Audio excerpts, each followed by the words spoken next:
നമസ്കാരം, മാസ്റ്ററിങ് എഡ്യൂടെക്കിലേക്ക് എല്ലാവർക്കും സ്വാഗതം. അപ്പോൾ ഇന്നത്തെ നമ്മുടെ വീഡിയോ എന്ന് പറയുന്നത് എല്ലാവരും കാത്തിരുന്ന LD ടൈപ്പിസ്റ്റിൻ്റെ നോട്ടിഫിക്കേഷൻ വന്നിട്ടുണ്ട്. അതായത് വിവിധ കമ്പനി, ബോർഡ്, കോർപ്പറേഷനിലേക്കുള്ള LD ടൈപ്പിസ്റ്റിൻ്റെ നോട്ടിഫിക്കേഷനാണ് വന്നിരിക്കുന്നത്. വേക്കൻസി എന്ന് പറയുന്നത് ആൻറ്റിസിപ്പേറ്റഡ് വേക്കൻസി ആണ്. ഇതിൻ്റെ കാറ്റഗറി നമ്പർ എന്ന് പറയുന്നത് 107/2025 ആണ്.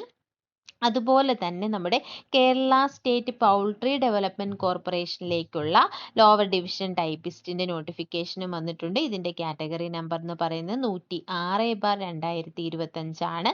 ഇതിൻ്റെ വേക്കൻസി എന്ന് പറയുന്നത് ഒരു വേക്കൻസിയാണ് ഇപ്പോൾ കൊടുത്തിട്ടുള്ളത്.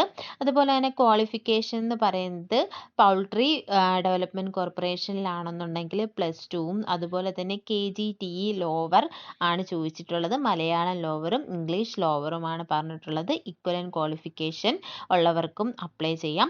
അതുപോലെ തന്നെ company, corporation, board lower division typist ആണെന്നുണ്ടെങ്കിൽ ബേസിക് ക്വാളിഫിക്കേഷൻ എന്ന് പറയുന്നത് SSLC ആണ്. അതുപോലെ തന്നെ KGTE ഇംഗ്ലീഷും മലയാളവും ലോവർ ഉള്ളവർക്കും ഇക്വലന്റ് ക്വാളിഫിക്കേഷൻ ഉള്ളവർക്കും അപ്ലൈ ചെയ്യാവുന്നതാണ്. ഏജ് എന്ന് പറയുന്നത് 18 മുതൽ 36 വരെയാണ്. അതുപോലെ തന്നെ OBC SC STക്കാർക്ക് നിയമാനുസൃതമായിട്ടുള്ള ഇളവുകൾ ലഭിക്കും. അപ്പോൾ ഈ ക്വാളിഫിക്കേഷനൊക്കെ ഉള്ളവർ എത്രയും പെട്ടെന്ന് തന്നെ അപ്ലൈ ചെയ്യുക. അപ്ലൈ ചെയ്താൽ മാത്രം പോരാ, അതോടൊപ്പം തന്നെ ഇപ്പോൾ തന്നെ നിങ്ങൾ പഠിച്ചു തുടങ്ങണം. അപ്പോൾ എല്ലാവർക്കും നല്ല രീതിയിൽ പഠിച്ച് ഈ ഒരു 2025-26 വർഷത്തിനുള്ളിൽ തന്നെ ജോലിയിൽ പ്രവേശിക്കാൻ കഴിയട്ടെ. Thank you.